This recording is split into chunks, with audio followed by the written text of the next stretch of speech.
Hey guys, it's Mike here back with another video. Today I'm going to be teaching you guys how to complete a storm shield defense all by yourself with the right equipment and the right strategy. So without wasting any time, let's get right into it. So the first thing you guys want to do is look at your heroes. So the one I use is Heavy Base Kyle. This will reinforce and make your base stronger with the certain trap he has. Works pretty well, and if they do enough damage to the stuff that he's covering, it will actually blow a lot of them up. So I use that one personally. It's my most maxed out person. I wouldn't really suggest ninjas. Well, they're cool. They're not really viable whenever working by yourself. They kind of just jump around a lot and don't do that much damage. You could use an Outlander for this one. I use one with a teddy bear because it's just like an extra turret next to my other two stationary hover turrets. But I would strongly suggest for you to go with a Heavy Base Kyle. Now another tip before you even get in the game is a lot of people like not to put them under the bus or anything. I have some friends who are a little bit lower level and they try to utilize their guns way more than needed. The thing you really want to utilize is your traps. Your traps are there to help you. It's the best thing you could ever ask for because they do all the work for you. You don't have to shoot. You don't have to risk reload time whenever zombies enter the base when you reload, and ammo. You don't have to do all that. Also, I suggest having some floor damage trap. Also, you want to have a trap that has range to it, so it can shoot, bounce, and hit this. I like to use the board slide. Shock. You can use some ones that mess with their mobility. You can slow them down, kill them. Like this one, I wouldn't really suggest because they just like kind of launch them up and don't really do much. But let's say I need to protect this A1, and they're attacking from the east, so they're coming from over there. What I want to do is just build around it with my hardest material. So now you want to upgrade them to max. Okay, now after that, I see a lot of people doing this strat where so they build like their base or build around it, and then they just do walls and floors. That could, they just do walls and stairs right here, all the way here, and just layer it. That won't work. It will buy you time, but in the long run, whenever there's no traps and zombies bunch up, it's just gonna destroy them. They're gonna just like run through walls like a wrecking ball. So, yeah. What you want to do is you want to inflict the most damage on them as possible. So what you want to do is do the pretty much exact opposite. You want to have it very open like this. So whenever they walk in, they just go straight here. Now you might think, well, that's just going to end the mission way faster. They're just going to go there and kill it. But what you're going to do is you're going to add like 1,000 traps to kill them all. Now these wall launchers are really good for hitting zombies if they get close to a wall into like multiple traps. So I'm gonna get these. Now the good thing about this is that the zombies are gonna register this big thing as a hole, and they're just gonna run right through, which it is. So they're just gonna try to go from here to here, point A to point B, right? Well, you wanna make it happen, and you need to use your brain for this one, and you can lay it out however you want. You wanna try to make point A from point B as long as possible. So instead of them just walking here to here, you wanna have them, let's say, run into a wall right here. So instead of them going here, they have to walk around this, which if we put a trap here,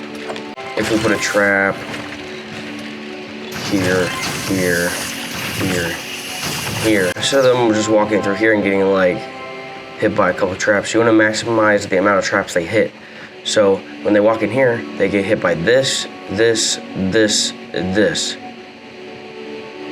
And now, instead of just letting them walk over here, they get hit by that, this, and let's say you put a wall right there and you make them walk over here.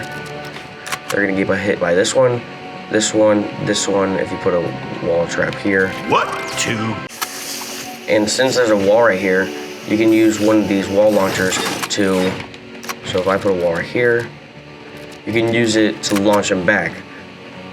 Hit them so they get hit by all these traps again, and if they get flung back far enough, they get hit by these traps again. And you can do the same for over here. And the whole time they're getting hit by the floor traps. So you just don't want to make it a straight shot to the base. You want to really mess them up and just pretty much just put walls everywhere and edit them where they just think of this as a hole and they don't see the traps. They're gonna run all the way through And while they try to make their way through, you can put a wall launcher or something to shoot at them the whole time while they do that. So while they're going through all these traps, like if I put traps all along here and all that, they get hit by this. Also, you can mess with the floors, like you don't have to have traps on them. You can do stuff like that. So instead of them just walking straight here, they have to maneuver here. They can get hit by this trap and this trap. I did a video on this. I call it like the best trap tunnel or whatever. So what I did was I put a wall launcher here, and then I put like a trap that does damage here. So whenever they walk over here, they get hit by this trap, and whenever they walk over here, they get hit into this, which launches them, hits them off this over here, and maybe hits them again with these traps, and then flings them back out, and then hits them with these traps.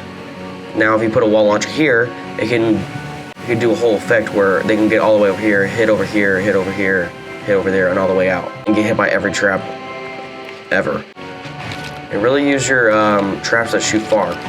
Also, if you're having annoying with those zombie ladies who throw heads and everything like that, and you don't want to just build a big wall to block them, or you have and they still get through, this is a good way to defend. So they've added these traps that kind of do it, but the radius is pretty small, kind of like that, but the radius is not as big. You put like a whole bunch of these down to cover a certain area, and these do take a pretty these do take a long time to recharge to shoot again. But if they're still getting over, this is another way to stop those. So what you could do is you can get a defender spotter. Let me just get one of those. Pull one down near the base right here, where they can like oversee everything pretty much. And you want to have a sniper and give them just a random sniper. Ammo count doesn't really matter. So if they get over there, if they somehow fling one over these while they're recharging something, she can shoot them down. So pretty much the step is just utilize your traps and everything like that. And with the heavy base, Kyle is really effective with the trap tunnels and the trap tunnel method, because it pretty much amplifies everything. You know, you can set down his trap. Like, I can't set it down right now because I'm not in the mission. Okay, I can't really show it right now, but I'll show you a clip of it used in a different match. It's really effective and it's very helpful, especially if you're having trouble with the zombies just breaking. But try to level up your person as much as possible, your guns as much as possible, and more importantly, your traps as much as possible. And if you do get them upgraded, and you did in the past put traps up everywhere, destroy those traps and upgrade them, because maybe you think that, oh, I upgraded my traps, but it's not working. Well, you probably have to place them and swap out old traps for new traps, and yeah. Well, that's pretty much like the whole idea of this video. Is just like utilize your traps because they go very under the radar. People always think about high-level guns and they're so great. Honestly, they're really not. Because if you get a good trap tunnel and you get good traps, I know it's sounding really repetitive, but you don't even have to do anything really. You just watch them kill and all that. These storm shield defense missions or whatever are very helpful for getting V-Bucks and XP, because V-Bucks, they give you like 100 per mission, I think, and you don't have to wait for the storyline to finish them. Like, if you're ready for the next mission because you absolutely annihilated like the first mission, you can just head right into it. You don't really have to wait for all of them, but they do get harder as they go. So yeah, that's gonna be it for today's video. If you like it, like it. If you want more, subscribe. And comment down below what you want to see next. I'll answer or make a video on any questions y'all have. So yeah, I'll see you next time.